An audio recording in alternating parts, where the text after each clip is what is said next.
pasaje de la Biblia y vamos a ir al libro de Gálatas, ¿verdad? Vamos a tomar nuevamente este pasaje en el libro de Gálatas o la carta del apóstol Pablo a los Gálatas, en el capítulo 1 y vamos a leer, hermano, en el versículo 6.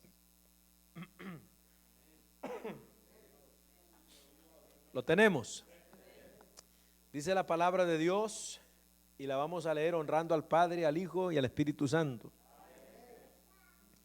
Estoy maravillado de que tan pronto os hayáis alejado del que os llamó por la gracia de Cristo para seguir un evangelio diferente. No que haya otro, sino que hay algunos que os perturban y quieren pervertir el evangelio de Cristo. Mas si a unos otros o un ángel del cielo os anunciare otro evangelio diferente del que os hemos anunciado, sea anatema. Como antes hemos dicho, también ahora lo repito: si alguno os predica diferente evangelio del que habéis recibido, sea anatema. Hasta ahí vamos a dejarle, hermano. Cierre sus ojos. Padre, en el nombre de Jesús, gracias, Señor, por esta oportunidad tan linda que nos das de estar reunidos para estudiar, Señor, tu palabra. Te rogamos que nos ayudes, que nos ilumines, que nos enseñes y que podamos salir edificados, Dios mío, de este lugar, como siempre salimos, Padre, para la gloria de tu nombre. Todo te lo pedimos en el nombre de Jesús. Amén, Señor, y amén a su nombre. Gloria a Dios. Tome su asiento, hermano, y vamos a estar atentos, ¿verdad? Vamos a estar atentos a la palabra de Dios. Bueno, así rapidito, hermano, le recuerdo, ¿verdad?, que estamos estudiando una serie, desarrollando una serie de estudios en los cuales tratamos de ver lo que enseñan, lo que son las doctrinas falsas, o como el apóstol Pablo les llama en la primera a los Corintios capítulo 4, doctrinas de demonios. ¿Se acuerdan ustedes cómo le hemos titulado a esta serie de estudios? Se nos ha quedado, ¿verdad? La cátedra del diablo. ¿Por qué la cátedra del diablo? Bueno, porque la palabra cátedra significa enseñanza, ¿verdad? Es un lugar de autoridad donde se enseña. Y cuando comenzamos dijimos que Satanás ha hallado, como usted sabe, Satanás es el enemigo acérrimo de Dios, y él ha buscado de una u otra manera destruir la iglesia. Él lo ha querido hacer siempre por la fuerza y por mucho tiempo a través de la violencia, pero parece que Satanás se ha dado cuenta de que eso no le funciona muy bien, hermano, porque cuando la iglesia comenzó la persiguió cruelmente, hermano, por unos 300 años, ¿verdad? Unas persecuciones terribles, pero en lugar de acabar con la iglesia se extendió por todo el mundo, hermano. Entonces, pero Satanás dijo, como Satanás es persistente, pues él no se queda tranquilo, sino que él busca la manera, y halló que la manera más efectiva de hacer daño a la humanidad y a la iglesia también, es a través de infiltrarse dentro de la iglesia, de infiltrarse dentro de lo que es, hermano amado, la enseñanza de lo que es acerca de Dios. Entonces, por esa razón es que hay tantas religiones, como ya hemos mirado y hemos señalado, y por eso le pusimos la cátedra del diablo a estos estudios, porque Satanás, a través de las religiones falsas, que hay un montón de religiones falsas, ahorita ya hemos visto por lo menos de las más reconocidas varias. ¿Se acuerdan cuáles hemos visto ya? El Islam. ¿Cuál otra? Los testigos de Jehová, el catolicismo. ¿Solo esas tres, hermano? Creo que es por ahí, ¿verdad? Esas tres hemos visto. Sí, el Islam, sí, amén, gloria al Señor.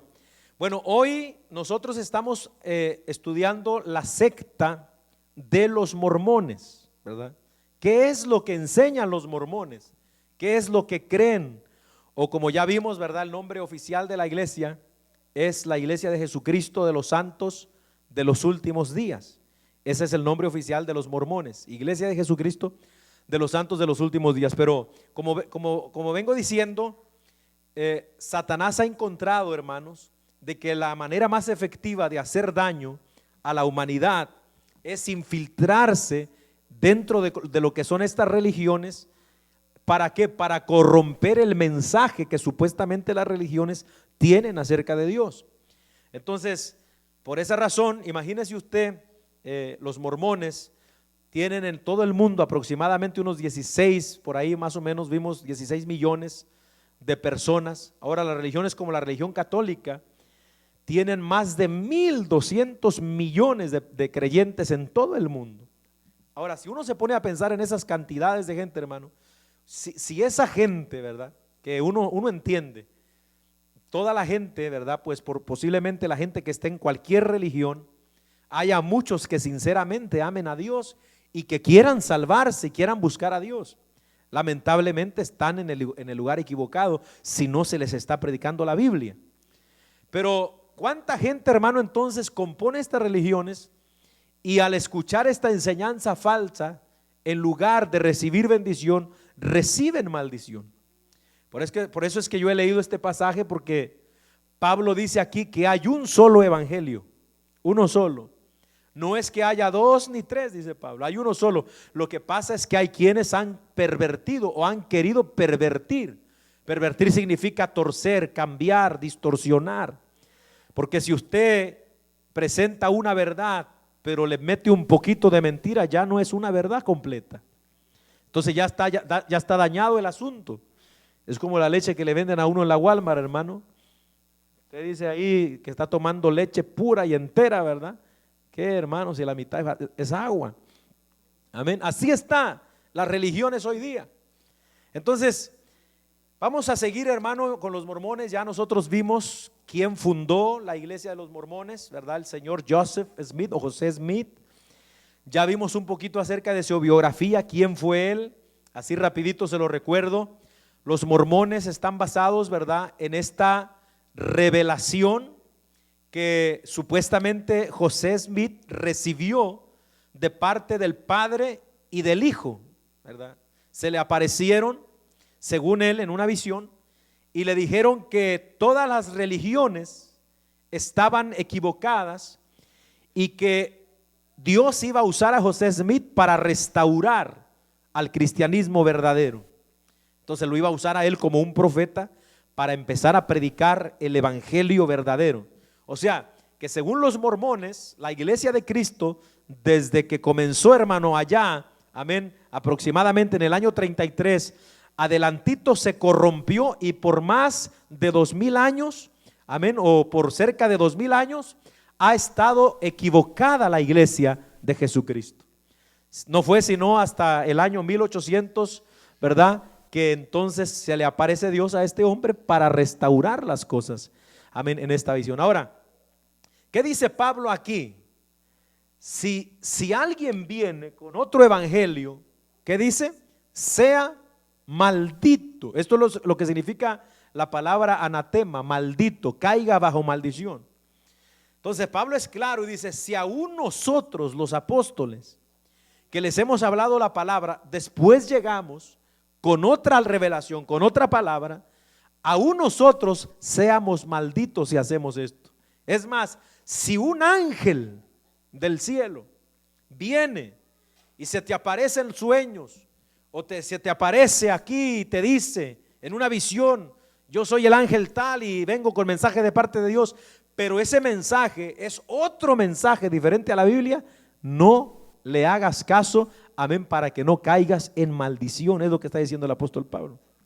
Ahora, yo creo que en esto tenemos que prestar especial cuidado, hermano.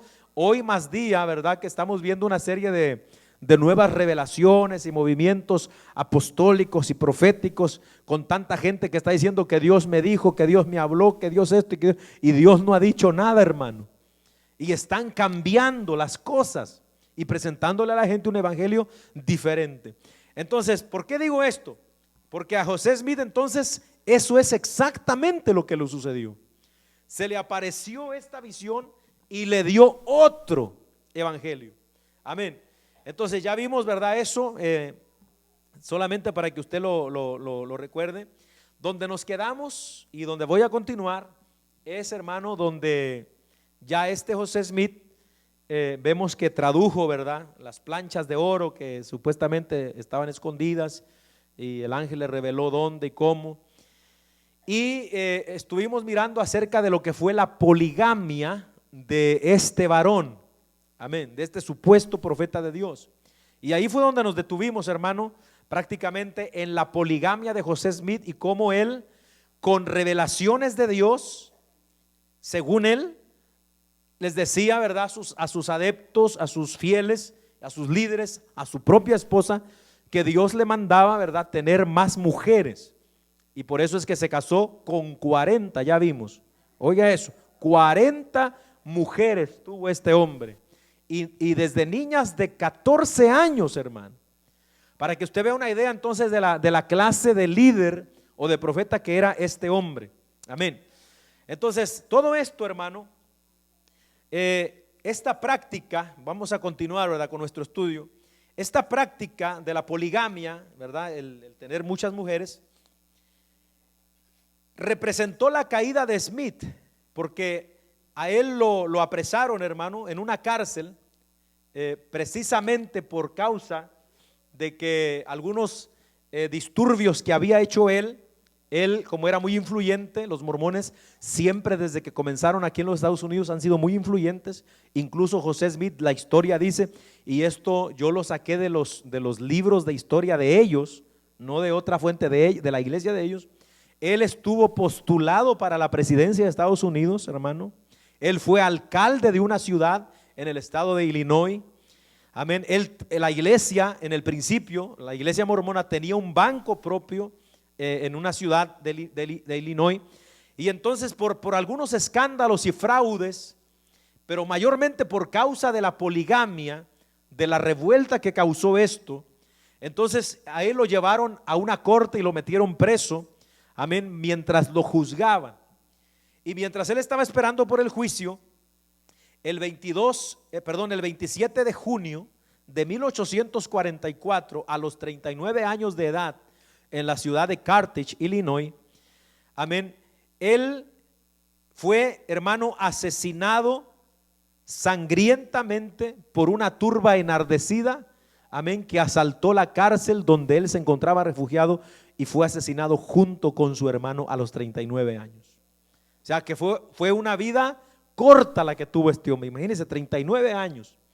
Pero tanto que hizo, hermano, alarmó tanto a la gente y la enojó tanto, amén, que esta práctica de la poligamia fue la que llevó a esto prácticamente, a esta muerte desastrosa. Ahora, después de que José Smith muere y del escándalo que se provocó por la poligamia, varios de los líderes comenzaron a querer tomar el control de la iglesia y se originó como una división en la iglesia. Por eso es que vimos al principio que la iglesia mormona tiene varias ramas, amén. La mayor está allá en el estado de Utah, en Salt Lake City, es la ciudad principal, pero de ahí, ¿verdad?, se repartieron algunas para otras. Hay una aquí en Texas, que está en la ciudad de El Dorado, Texas. Incluso en esa ciudad, yo no sé si usted se acuerda, hace poco, como en el 2012, el profeta de esa iglesia que se llamaba, déjeme ver si lo apunté aquí, se llamaba Warren Jeffs. A ese hombre lo arrestaron en el estado de Nevada porque lo andaban buscando, hermano, los oficiales, amén, de aquí, porque él estaba casado con varias niñas, amén, con varias niñas menores de edad, mujeres menores de edad, amén. Y no solamente él tenía estas esposas, amén, y usted sabe que eso está prohibido aquí en los Estados Unidos. Entonces lo descubrieron por allí en ese lugar del Dorado y lo anduvieron buscando hasta que lo atraparon. Y no solamente hacía eso, sino que él también, según los reportes policíacos, hacía contratos para casar a jovencitas con hombres, amén, dentro de la iglesia. O sea, toda esta suciedad y toda esta bajeza, hermano, sucede cuando Satanás llena la mente de las personas. Por eso es que esto son sectas, esto no son iglesias, amén, son sectas, es decir, controlan la mente, el corazón de las personas, amén, con temores y con cuánta cosa. Ahora, hermano, vamos a pasar adelante, ¿verdad? Solamente quiero decir esto respecto a la poligamia, porque ¿de dónde es que José Smith toma la poligamia? Bueno, él se basa en la Biblia, ¿verdad? Él dice en su revelación, en sus escritos, que él no quería ser polígamo, pero que un ángel se le apareció y le dijo, tienes que, porque Dios te manda, ¿verdad? Vamos a ver más adelante por qué razón es que la poligamia fue tan practicada en ese principio, amén. Pero la Biblia aprueba la poligamia. Es verdad que cuando nosotros, por ejemplo, leemos la Biblia, vemos que Abraham tuvo dos mujeres, ¿verdad? Que fue Sara y la otra, ¿cómo se llamó? Agar, la esclava, ¿verdad? Vemos incluso que Jacob tuvo dos mujeres, Rebeca y Lea, amén. Entonces, y vemos más otros, David, Salomón. Entonces mucha gente viene y toma estos pasajes de la Biblia para decir que Dios aprueba que esto sea verdad. Amén, que Dios aprueba la poligamia y que por tanto no hay por qué censurarla, y que si una iglesia la practica, como la iglesia mormona, ¿verdad? Ya hoy día, tengo que aclarar esto, ¿verdad? Porque por ahí hay mormones que a veces nos oyen en las redes sociales y todo eso. Entonces ya hoy día, desde el año, déjeme ver, desde el año 1890 dejó de practicarse la poligamia en la sede principal de la iglesia mormona en Salt Lake City. Ya no se practica. Hay otras donde sí se practica, pero en la mayor ya no. Ahora, pero ¿qué es esto, hermano? A simple vista pareciera ser que Dios estuvo de acuerdo con la poligamia, porque bendijo a Abraham, bendijo a Jacob, bendijo a David, bendijo a Salomón. Entonces, pero cuando nosotros hacemos un estudio cuidadoso de la Biblia, nos dejará claro que ese nunca fue el plan de Dios. O sea, nunca. ¿Cuál fue el plan de Dios, hermano? El modelo que Dios establece para el matrimonio está bien definido en Génesis capítulo 2 y versículo 24. ¿Qué dice la Biblia ahí? Amén. La Biblia dice, por tanto dejará el hombre a su padre y a su madre y se unirá ¿a quién? ¿A cuántas? A una mujer, ¿verdad? Se unirá a su mujer y los dos, no dice los tres, los cuatro, dice los dos, serán una sola carne. Ese es el modelo desde el principio. Ahora, ¿qué fue lo que pasó entonces? Amén. Más adelante, hermano, la poligamia comienza. ¿Sabe cuándo comienza? Cuando usted llega a Génesis capítulo 4, en el versículo 19, los descendientes de Caín, que Caín era del diablo, está claro, era perverso. Un hijo de Caín que se llamó, hermano, Lamec, fue el primer polígamo sobre la faz de la tierra. Fue el primero que tomó dos esposas. Amén, y se llenó de altivez y habló contra Dios. Entonces vemos nosotros que esto no fue de Dios, sino que fueron los hombres que empezaron a corromperse de esa manera. Ahora, la razón principal por la que Dios lo permitió en el Antiguo Testamento, quizás sea por la misma causa por la cual permitió el divorcio, como dice Mateo 19, versículo 4 al 8, por causa del corazón duro de los hombres. Amén, porque bueno, en la antigüedad, ¿verdad? Pues no vamos a adentrarnos mucho en esos detalles, pero por ejemplo una mujer, hermano, sola era prácticamente una afrenta. Entonces quizá Dios toleró cuando los hombres, ¿verdad? Fieles a Él tomaron o cometieron estos errores, ¿verdad? Por causa digamos, de proteger la integridad de las mujeres. Lo toleró, pero no era la voluntad de Dios. Así como Dios permitió el divorcio a los judíos, cuando usted lee Mateo 19, ¿verdad? El versículos 4 al 8 dice el Señor Jesús que Dios les permitió dar carta de divorcio por causa del duro corazón de los hombres. Pero esa no era la voluntad de Dios. Y ahí en Mateo 19 Dios trae todo otra vez al principio. Mas al principio no era así. Y ahí es donde le dice, por tanto dejará el hombre a su padre, y vuelve el Señor Jesús a sentar las bases para que quede claro, hermano, que Dios aborrece la poligamia. Alabado el Señor. Ahora, siempre que vemos dentro de los matrimonios en donde se practicó la poligamia, como en el caso de Abraham, de Jacob, de Elcana, de David, de Salomón, etcétera, vemos nosotros que trajo grandes calamidades y miserias a la familia. ¿Sí o no? Solamente échale un vistazo a la vida del pobre Jacob, hermano, con todo ese relajo que se armó con sus esposas. Calamidad, la vida de que tuvo Elcana con Ana y Penina. Eso fue un desastre terrible, hermano. Entonces, amén, por el contrario, cuando se habla de un matrimonio como el modelo que Dios establece, se habla de gozo y trae grande bendición. Y hay textos que tengo aquí apuntados, si usted los quiere apuntar, Salmo 128, versículo 3, donde habla del gozo y la bendición de un matrimonio como modelo de Dios. Proverbios 5, 18, Eclesiastés 9, 9. Todos estos pasajes hablan, hermano, que es un gozo. Por eso el proverbista también dice, ¿verdad?, que goce la vida con la mujer que ama. Amén. Que el que haya esposa, ¿qué dice? Uno respondió, no, madre. ¿Qué pasó, hermano? El que haya esposa, haya el bien. Eso es lo que dice la Biblia. O sea que hay una bendición en eso, hermano. Su nombre es gloria. Bueno, vamos a dejar el asunto de la poligamia ahí.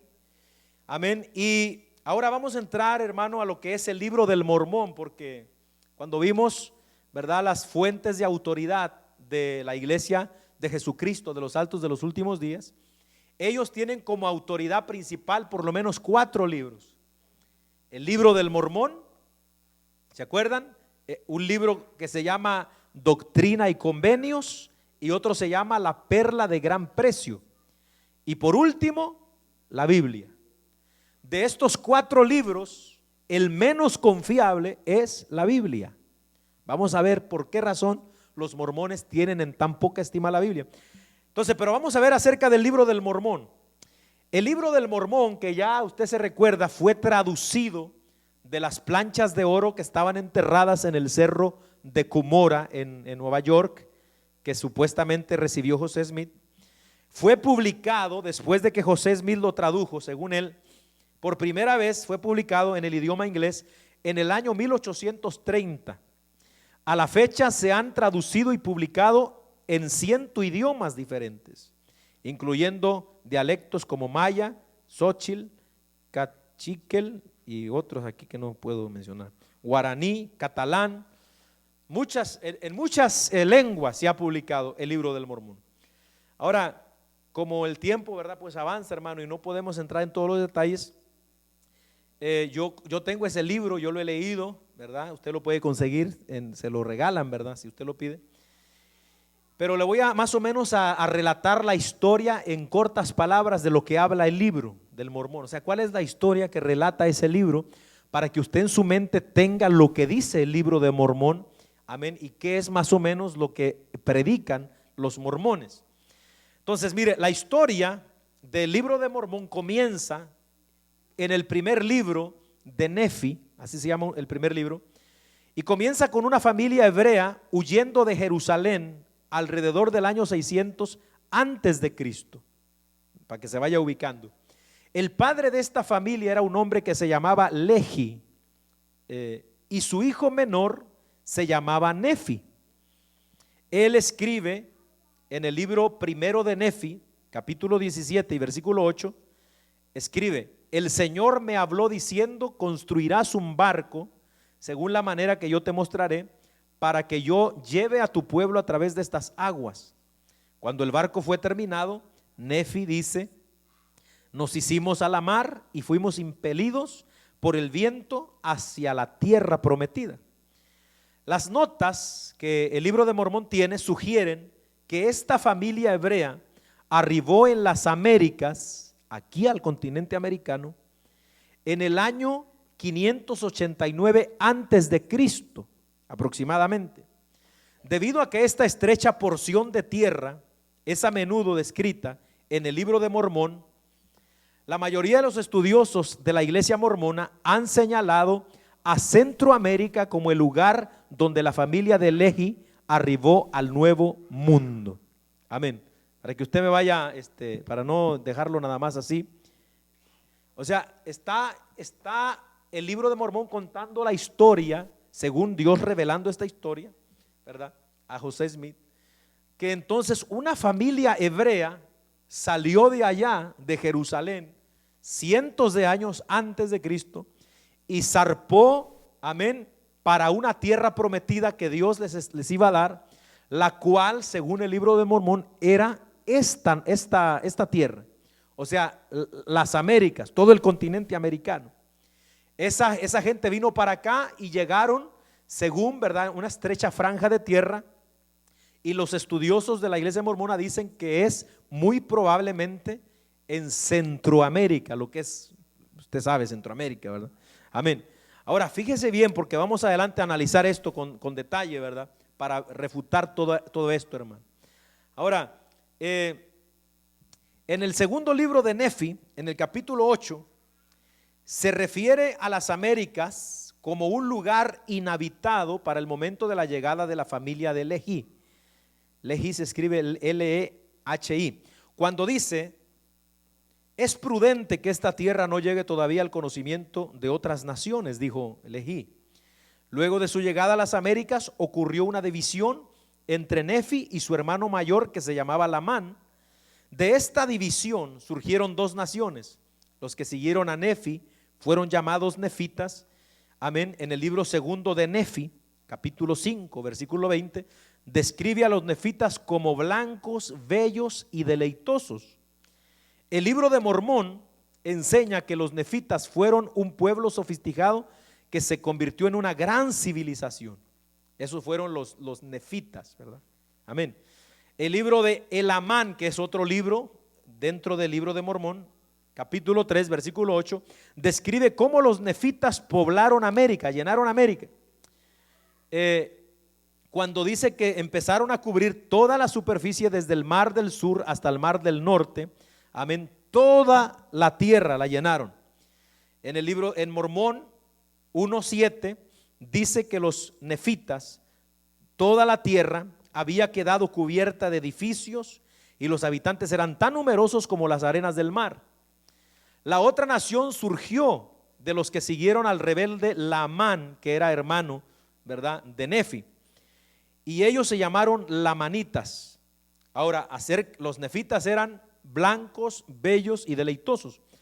En el segundo de Nefi, capítulo 21, verso 24, dice que los lamanitas, que Dios hizo que a ellos los cubriera una piel de color oscura, y a causa de la maldición que vino sobre ellos, se convirtieron en un pueblo de maldad y astucia.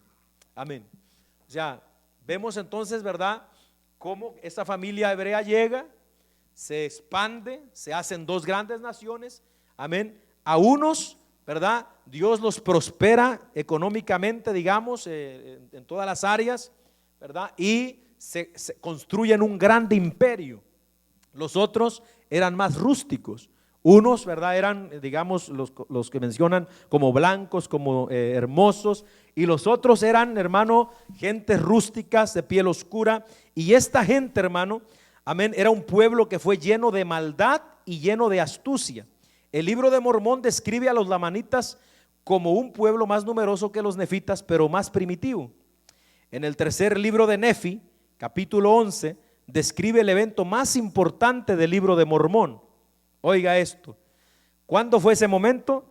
Cuando Jesús aparece en el cielo y visita las Américas en el año 33 después de Cristo, y trajo 200 años de paz entre lamanitas y nefitas. Pero entonces la guerra se desató a medida que el ejército lamanita creció y derrotó a los nefitas hasta exterminarlos. Amén. O sea, en pocas palabras, esto es lo que enseña el libro de Mormón, hermano.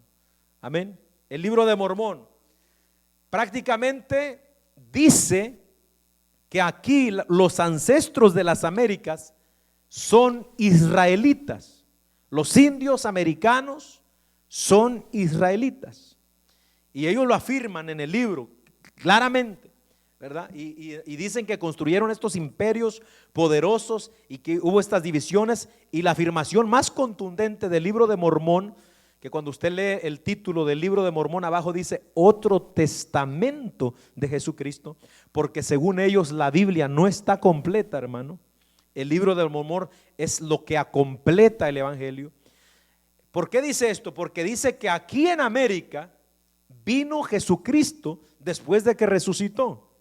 Vino a predicarle aquí a esa gente antigua, y se les apareció, y hubo paz entre estos dos pueblos que estaban en guerra por 200 años. La paz solo duró 200 años, después volvieron a la guerra, de tal modo que se pelearon entre sí hasta que se exterminaron los unos a los otros, hermano. Amén. Prácticamente, ¿verdad? Más bien dicho, hasta que los lamanitas, que eran los malos, los negros, ¿verdad? De piel oscura, mataron y exterminaron totalmente a los buenos, digamos, a los blancos, bellos, deleitosos. Y es ahí que Moroni y su padre Mormón escriben la historia de su pueblo y guardan esas planchas, ¿verdad? En ese cerro la entierran. ¿Para qué? Para que después viniera a ser descubierta, porque fueron exterminados. Entonces, hermano, digamos que esto es en un vistazo general de lo que es el libro del Mormón. En sus propias palabras, el libro del Mormón es otro testamento de Jesucristo. Dice, cuando usted lee la introducción del libro, dicen ellos, este es un volumen de sagrada escritura semejante a la Biblia. Es una historia de la comunicación de Dios con los antiguos habitantes en las Américas y contiene la plenitud del evangelio eterno. Note lo que dijo José Smith del libro del Mormón. Cuando hubo traducido las palabras de las planchas, dijo él: declaré a los hermanos que el libro de Mormón era el más correcto de todos los libros sobre la tierra y la clave de nuestra religión, y que un hombre se acercaría más a Dios al seguir sus preceptos más que los de cualquier otro libro. Eso dijo José Smith acerca del libro de Mormón. Quien quiera que lea el libro de Mormón estará más cerca de Dios que si lee incluso la Biblia misma, hermano. Nada más para que usted piense el pensamiento que tenía este hombre. Ahora, una de las cosas que me parece un poquito extrañas y a la vez ilógicas es que, por ejemplo, en el mismo libro del Mormón dan una clave para que usted sepa si de verdad la religión mormona es la verdad o no.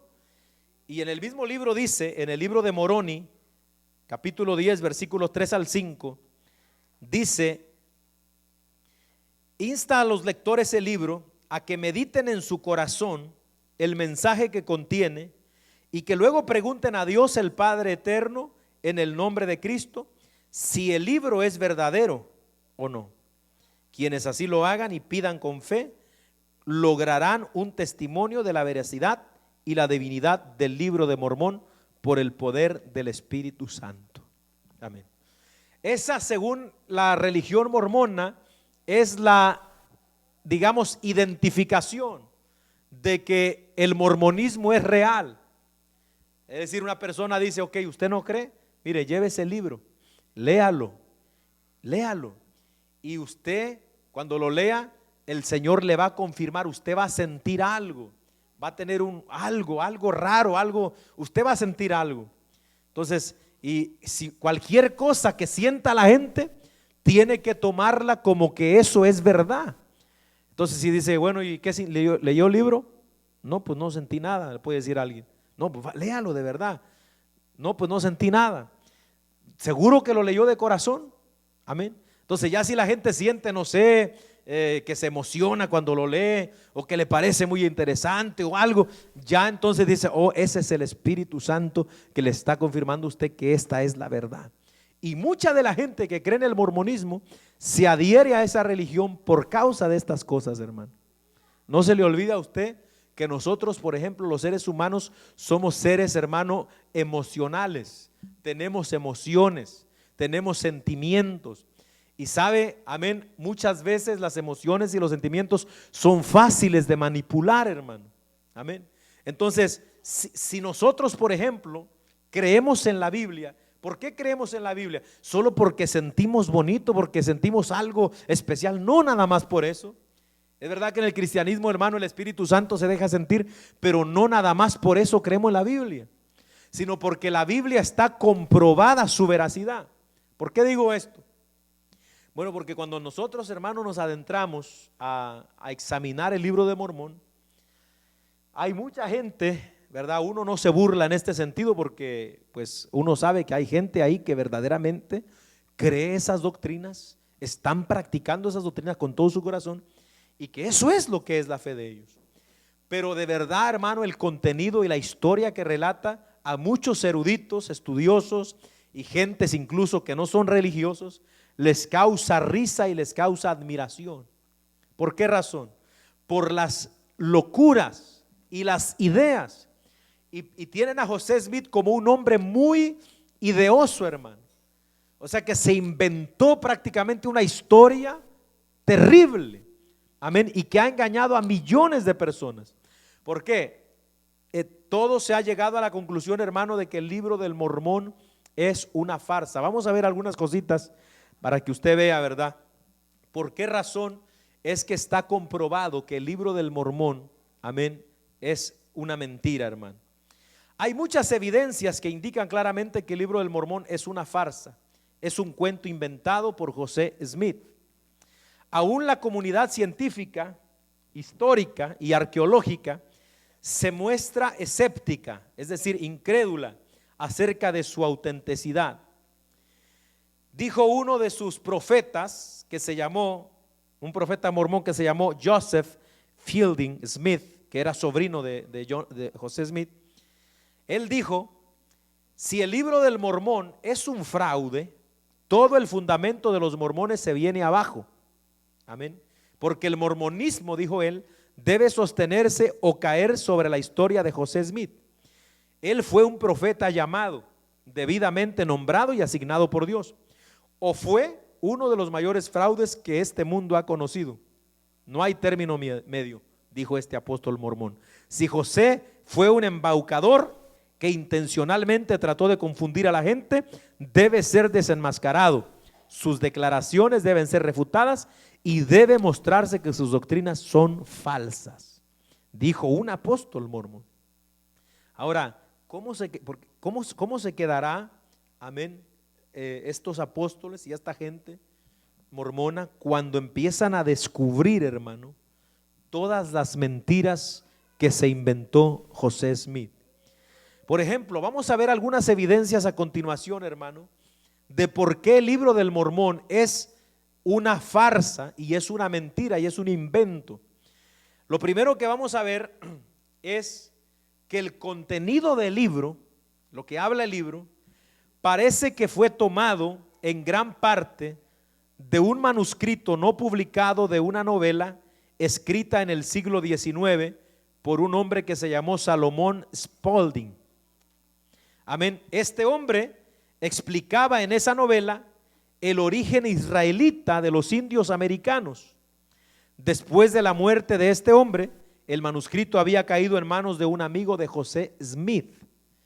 O sea, los que comparan toda esta documentación antigua encontraron que el libro de Mormón tiene mucha semejanza con una novela que se escribió años antes de que se publicara el libro del Mormón, que más o menos trataba la misma historia, explicar el origen de los indios americanos, ¿verdad? Porque eso fue cuestión de pregunta. Bueno, ¿de dónde vinieron esta gente acá? Pues sí, acuérdense, este es el Nuevo Mundo, aquí nadie sabía que existía gente, ni nada de esto, hasta que Cristóbal Colón descubrió América y toda esa cosa, ¿verdad? Amén. Entonces, ¿cómo fue que llegaron acá y encontraron una novela que explicaba eso? Entonces, tiene mucha similitud con el libro del Mormón, de tal manera que esta gente cree que José Smith tomó de esa novela para ponerla en su libro de Mormón. Número 2, los descubrimientos arqueológicos y los estudios históricos prueban que los pobladores primitivos de las zonas indicadas por el libro de Mormón eran muy diferentes a la descripción que él da en cuanto a sus costumbres, nombres, carácter y modo de hablar. Por ejemplo, una de las cosas, hermano, que ayuda bastante digamos, a nosotros como cristianos y a asegurar que la Biblia es verdad y es la palabra de Dios, son los hallazgos arqueológicos que se han encontrado a lo largo de los años. O sea, cada vez que hay un hallazgo, que allá en Jerusalén se encontró una piedra, digamos un ejemplo, ¿verdad?, con una inscripción de un hombre, amén, y se da cuenta que esos nombres los menciona la Biblia, o como se encontró, ¿verdad?, el nombre de Poncio Pilato grabado en una piedra por ahí en Palestina. Entonces, ¿qué significa eso? Que Poncio Pilato existió en esos años de los que la Biblia dice. ¿Qué significa eso? Está validando la Biblia como una historia real. Amén. Ahora, eso es lo que hace la arqueología, pero cuando vamos a estudiar los acontecimientos del libro de Mormón, amén, nosotros encontramos, hermano, que está totalmente en contra de todas estas cosas que pudieran ayudarle. En primer lugar, el lenguaje, ¿verdad? Vamos a ver, en el primer libro de Nefi, capítulo 1 y versículo 2, dice que los hebreos que salieron de Jerusalén y llegaron a América hablaban egipcio. Oiga eso, o sea, los hebreos que vienen de allá y llegaron a América no hablaban hebreo, hablaban egipcio. Amén. Es un hecho bien conocido que los hebreos hablaban hebreo y conservaban sus registros en hebreo. Los egipcios eran sus enemigos. Amén. Esto es algo totalmente absurdo. Es como que usted es salvadoreño y va a escribir una historia y un testamento y la escribe en ruso usted. O sea, así de absurdo es esto, hermano. Vienen los hebreos haciendo un recuento de su historia, quiere que todos la conozcan, ¿verdad? Pero la escriben en el idioma egipcio, que es el idioma que según José Smith estaban las planchas de oro. Entonces, todo esto, hermano, amén, era algo totalmente absurdo. Es como pensar que la historia de los Estados Unidos se hubiera escrito en ruso, por ejemplo. En el libro de Mormón, capítulo 9, versículo 32 al 34, se dice que el idioma era egipcio reformado y que ningún otro pueblo conocía este lenguaje. Ahora, todos los hallazgos arqueológicos, no solamente aquí en América, sino en todo el mundo, nunca jamás se han encontrado ningunas evidencias de que haya existido este lenguaje en ningún lugar. Y vaya que se han dado cuenta, hermano, la ciencia, los arqueólogos, de lenguajes que existieron muchísimos años. Por ejemplo, como el egipcio antiguo que se llama jeroglíficos, ¿verdad? Eso está ahí registrado. Amén. Pero que haya egipcio, hermano, reformado, eso nunca se ha encontrado en ningún lugar. Amén. No existe según los historiadores, jamás ha existido un idioma que se llame egipcio reformado. Otra cosa que refuta la veracidad del libro de Mormón es los lugares que menciona. Por ejemplo, no hay relación de los lugares mencionados en el libro con los yacimientos arqueológicos americanos. Por ejemplo, el libro de Mormón habla de grandes ciudades y pueblos y edificios y cuantas cosas, y cuando usted examina las ruinas aquí en América, en ninguna parte, hermano, se encuentran tales ruinas de que haya existido este tipo de civilización con esta capacidad avanzada y con todas estas cosas que se mencionan en el libro de Mormón. Siempre que ha habido un pueblo, amados hermanos, por más pequeño que sea en la tierra, siempre ha dejado rastro. Por ejemplo, de Babilonia, la Biblia habla de Babilonia. El Señor profetizó en el profeta Jeremías que Babilonia iba a ser exterminada, que solo iban a quedar sus ruinas. Amén. Ahora, Babilonia al día de hoy no existe más, pero usted va y encuentra las ruinas de Babilonia en Irak. O sea, se pueden identificar que ahí en Irak está o estuvo la ciudad de Babilonia, porque están las ruinas de Babilonia. Pero aquí en América no se encuentra ningún lugar donde se encuentren los yacimientos arqueológicos de lo que dice el libro de Mormón que pasó. Ese es el tremendo, hermano. Amén. Esas ciudades, imperios por los nefitas y lamanitas. Algunos mormones han hecho excavaciones para tratar de comprobarlo, pero ¿sabe qué han encontrado? Absolutamente nada. Nada, hermano. Entonces, por eso es que los mormones, en el cerro que tienen ellos allá, la propiedad donde supuestamente encontraron las tablas de las planchas de oro, ellos no excavan ni dejan que nadie más excave ahí. ¿Por qué? Seguro no van a encontrar nada, porque esto no pasó nunca, hermano. Esto fue un invento, alabado el Señor. Otra cosa que vemos en el libro son, por ejemplo, los anacronismos. Un anacronismo es algo que está fuera de lugar, ¿verdad? Es decir, fuera de tiempo. Por ejemplo, parece que el libro de Mormón presenta esto cuando menciona cosas fuera de lugar y de época. Amén. Por ejemplo, ¿verdad? Un ejemplo de un anacronismo sería como hablar de smartphones en 1950, digamos, ¿verdad? En 1950 no existía eso. Entonces la historia nunca va a hablar de un iPhone en 1950. Amén. Eso sería, ¿verdad? Un ejemplo. Entonces, pero, por ejemplo, el libro de Mormón menciona muchos animales, metales y otras cosas que no existían en América hasta después de la llegada de los europeos. Por ejemplo, habla el libro de Mormón de que había caballos, había gallinas, había elefantes, había cerdos, había vacas, ovejas, había trigo, cebada, acero, cadenas de hierro, carros de combate, monedas, etcétera. Todas estas cosas se mencionan en el libro. Ahora, si usted lee la historia de América, ¿verdad? La América precolombina, antes de la conquista, todas estas cosas, todos estos animales domésticos, las gallinas, los cerdos, esto y lo otro, todo esto los españoles lo trajeron acá. Los indios, amén, los aztecas, los mayas, todo eso, ellos no tenían este sistema, no trabajaban así. No, aquí no había chivas, aquí no había elefantes, aquí no había, hermano, nada de eso que menciona el libro de Mormón.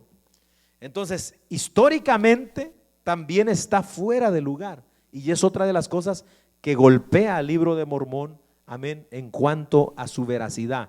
Alabado sea el nombre del Señor. Imagínense, ya tenían cadenas, ya los indios estos allá en esos tiempos, hermano, ya tenían cadenas de hierro. Entonces, imagínense si apenas los descubrimientos que se han hecho aquí en América es que peleaban, hermano, con palos y leñas y piedras y cosas por el estilo. Amén. Entonces, pero algo más importante todavía es cuando se hace una comparación del ADN. Amén. Recientes estudios sobre el ADN humano han permitido a los científicos determinar exactamente el parentesco entre los pueblos de todo el mundo. Oiga eso. Pero en el caso de lo que afirma el libro de Mormón, de que los indios americanos son descendientes de los judíos, no hay ninguna evidencia, ninguna. El antropólogo molecular, que es uno que se llama David Glenn Smith, dice: he estado involucrado en una gran cantidad de proyectos de investigación que han examinado variaciones del ADN en los grupos más antiguos de las Américas. No conozco ninguna prueba, dijo él, que sugiera una similitud particular entre los grupos nativos de América y los pueblos del Oriente Medio, como los judíos. Amén. Entonces, no se ha encontrado evidencias de los orígenes hebreos en los pueblos del norte, del sur y de Centroamérica. Todas las evidencias de ADN de los indios americanos apuntan sin lugar a dudas a que son descendientes de la región de Siberia y Asia, pero nunca de los israelitas. Oiga eso. Entonces, esto es una prueba contundente, hermano, de que el libro de Mormón es una mentira. El comprobar, claro, en los días de José Smith cualquiera se iba a comer el cuento porque no había todos los avances tecnológicos que tenemos hoy.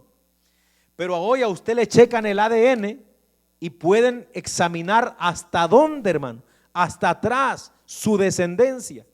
Por ejemplo, si a nosotros nos checaran ahorita el ADN, a ver de dónde venimos nosotros, los hispanos, ¿a dónde llegarían? ¿De dónde salimos? ¿Verdad? Nosotros somos una mezcla. ¿De quién? De los europeos con los indios americanos. A nosotros se nos llamó mestizos, porque fue la mezcla que surgió de los europeos con los indios americanos. Amén. Entonces, pero cuando se analiza el ADN, no hay ningún rastro de sangre israelita, judía, amén, en los indios americanos. ¿De dónde es que dicen los científicos que vienen los nativos americanos? ¿Cómo fue que la gente de allá, porque acuérdese, allá empezó el mundo en el viejo continente, amén, cómo fue que se pasaron para acá? Esa gente que vivía en Asia, por ahí por Mongolia, Siberia, esos lugares, fueron que se brincaron mayormente por lo que se llama el estrecho de Bering, aquí entre Siberia y Alaska. Ahí se cruzaron para allá, en un estrecho corto de mar, pasaron y ahí empezaron a venirse para acá a poblar. Por eso es que usted ve que los rasgos casi de todos los indios americanos son, verdad, de ojos así rasgaditos, amén, y tienen el mismo color de piel de aquella gente, de aquellos lugares asiáticos. Entonces de ahí es que vienen y eso está comprobado. Entonces al comprobarse eso, se cae por tierra lo que dice el libro de Mormón, hermano, y eso es un golpe fuerte. Alabado sea el nombre del Señor. O sea, todo esto que estoy hablando, hermano, es historia, ¿verdad? Solo para que nosotros, como nosotros pues no llevamos mucha prisa, ¿verdad? Me pareció importante que supiéramos todo esto y ver por qué no es verdad y por qué no debemos de creer lo que nos dicen todos, aunque digan que vienen de parte de Dios, hermano. Ahora, ya con esto, cualquiera que tenga sentido común, cuando oye hablar del libro de Mormón, tiene que cuestionar la veracidad. Amén, porque usted me pide pruebas a mí, ¿verdad? De la Biblia, pues yo le puedo dar pruebas de que la Biblia es real, ¿verdad? Los hallazgos arqueológicos, le menciono lugares, amén, la Biblia dice que Jerusalén existió. ¿Dónde está Jerusalén? Vaya, ahí está Jerusalén. Ahí está Jericó, ahí está Jope, ahí está Tel Aviv, ahí está, hermano, todos esos lugares que menciona la Biblia, usted vaya, ahí está el río Jordán, pero vaya donde está el hermano, lo que menciona el libro de Mormón, no encuentra nada. A su nombre, gloria. Sí, hermano, iba a decir algo.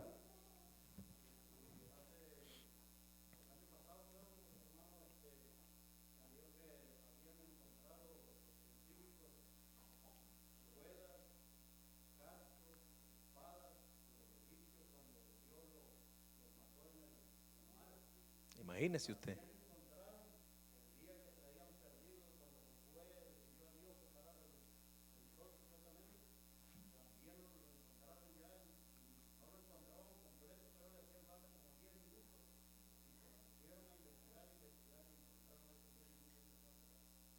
Es tremendo, los avances hoy, hermano, han ayudado bastante, ¿verdad? Bastante. Ahora, no, la Biblia entendemos que es la verdad, hermano, pero han afirmado, ¿verdad? Han afirmado a mucha gente que tenía ciertas cuestiones todavía. Entonces, todas esas cosas, amén, uno puede tomarlas y no son cosas que usted diga, no, pues, ¿cómo sé que el cristianismo es real? No, porque usted lo siente. El cristianismo no nada más es de sentir algo, hermano, porque estoy seguro que los mormones sienten algo, los testigos de Jehová sienten algo, los católicos sienten algo.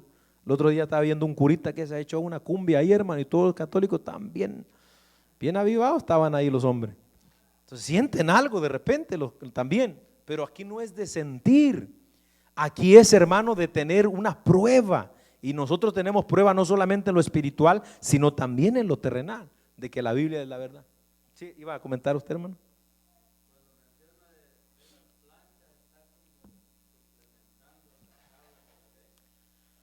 Bueno, yo no exactamente, ¿verdad? Sino que más que nada es como donde se escribió la historia de esos pueblos que según José Smith habían poblado América o el continente americano. O sea, más que nada es la historia.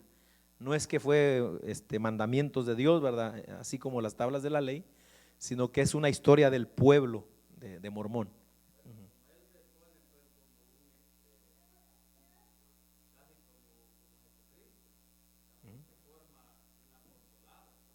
Sí, es tremendo, ¿no, Iván?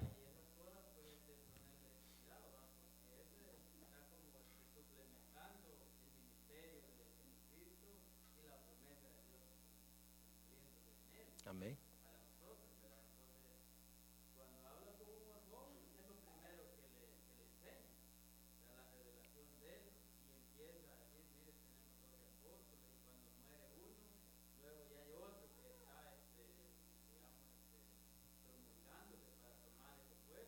Exacto, sí.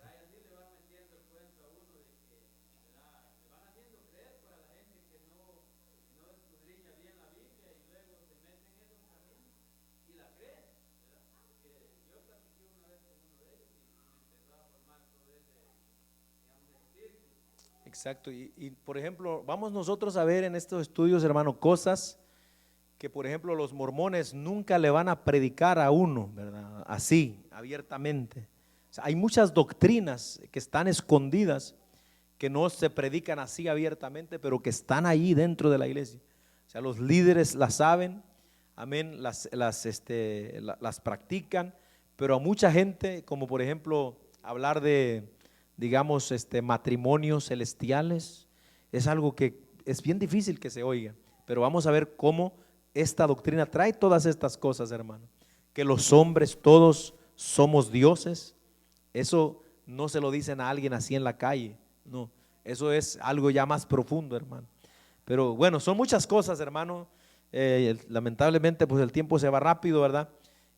Aquí pudiéramos, bueno, vamos a aprovechar estos 5 minutos porque quiero hablar un poquito acerca de un problema que surgió, ¿verdad?, en el mormonismo, acerca de lo que es el racismo, porque dentro de la iglesia mormona, amén, como ya le dijimos en el libro de Mormón, ¿verdad?, y no solamente el libro de Mormón, sino también algunas otras revelaciones y escritos de José Smith, hacen patente, hermano, el racismo dentro de los principios del mormonismo, ¿verdad?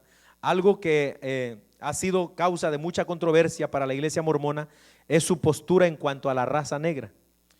No fue sino hasta 1978 que se aceptaron como sacerdotes a personas negras, amén, y esto por causa de la presión de la sociedad, porque en 1863 fue cuando se abolió la esclavitud aquí en los Estados Unidos. Entonces la sociedad empezó a apretar, ¿verdad? Después de 1863, cuando Abraham Lincoln firmó esa declaración de emancipación, entonces en 1978 ya se empezaron a aceptar sacerdotes dentro de la iglesia mormona de raza negra. Antes no, pero antes de esto las personas negras eran consideradas como personas inferiores porque decían que provenían de una maldición divina que venía desde la descendencia de Caín. Cuando usted lee Génesis capítulo 4, en el versículo 15, usted lee la Biblia y dice la Biblia que Dios le puso a Caín una señal para que cuando anduviera errante por el mundo no lo matara cualquiera que lo hallare, ¿se acuerdan? Amén, le puso una señal. Entonces ellos dicen que la señal que Dios le puso a Caín fue que lo convirtió en una persona de piel negra, amén, y que de ahí, de esa maldición vienen los negros. Ahora, pero no nada más ahí comenzó, sino que esto viene antes incluso de que el hombre existiera, pero eso lo vamos a ver un poquito más adelante. Entonces también debido a la creencia mormona de que en la vida espiritual preexistente los negros eran criaturas indignas, el libro de Mormón, hablando por ejemplo de los lamanitas, que eran de esta piel negra oscura, dice que Dios había hecho caer la maldición sobre ellos. Sí, dice el libro, una penosa maldición a causa de su iniquidad, porque he aquí habían endurecido sus corazones contra él, de modo que se habían vuelto como pedernal. Por tanto, ya que eran blancos y sumamente bellos y deleitables, el Señor Dios hizo que los cubriera una piel de color oscuro para que no atrajeran a los de mi pueblo. Oiga eso, si usted me dice a mí que esto no es racismo, yo no sé entonces qué racismo, hermano. O sea, los negritos estamos feos y los güeritos son los únicos que están bonitos. Para los mormones. ¿Se da cuenta? O sea, la gente de raza negra está fea, está bajo una maldición.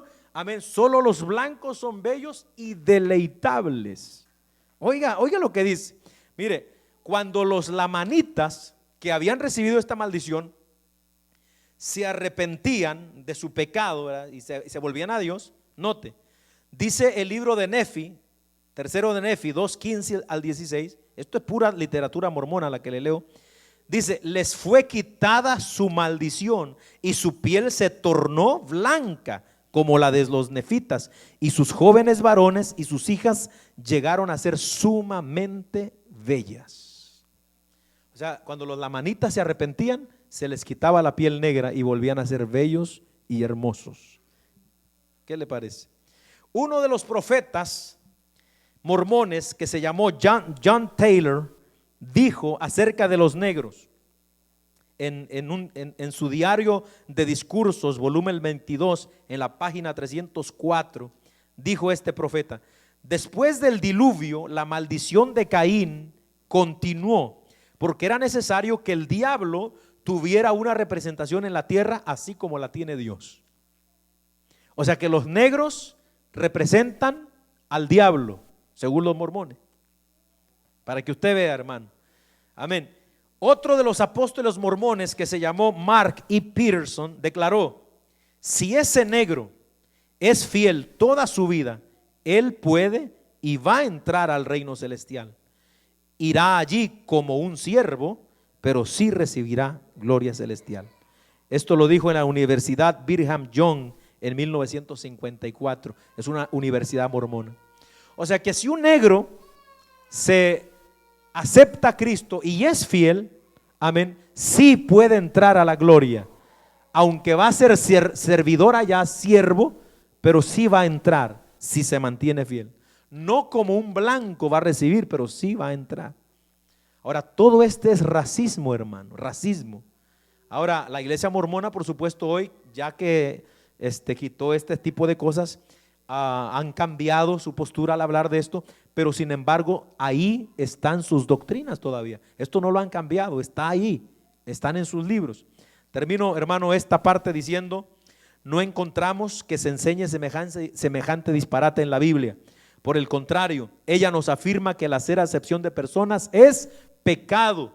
Proverbios 28:21, Santiago 2:9 dice que el racismo es pecado, hacer acepción de personas es pecado. La Biblia dice que Dios creó a todos los seres humanos a su imagen, conforme a su semejanza. Génesis 1:26. Ahora, en Cristo todos los hombres somos iguales, seamos blancos, seamos negros, amarillos, verdes, como seamos. Gálatas 3:28, en Cristo todos somos iguales, por tanto no hay acepción de personas para con Dios. Colosenses 3:25, el cielo será habitado por la eternidad por toda clase de gente de todos los pueblos, lenguas, tribus y razas. Apocalipsis 7:9. Y ahí lo vamos a dejar en esta noche, hermano. Amén. O sea, todas estas cosas, hermano, cuando una religión o cuando una persona se envuelve en las mentiras de Satanás, causa un daño enorme, hermano, terrible a la sociedad. No solamente el engaño espiritual, sino el moral, la corrupción, hermano. Así que vamos a continuar con la ayuda del Señor. El próximo martes ya vamos a estudiar las doctrinas fundamentales de los mormones. Así que, pero esto ha sido un poco de historia para que vayamos entrándonos ahí, hermano. Vamos a estar sobre nuestros pies. Espero que no le aburra la historia, hermano. Espero que se goce aprendiendo historia. Gloria al Señor. Vamos a orar, vamos a orar. Padre, te damos gracias en el nombre de Jesús.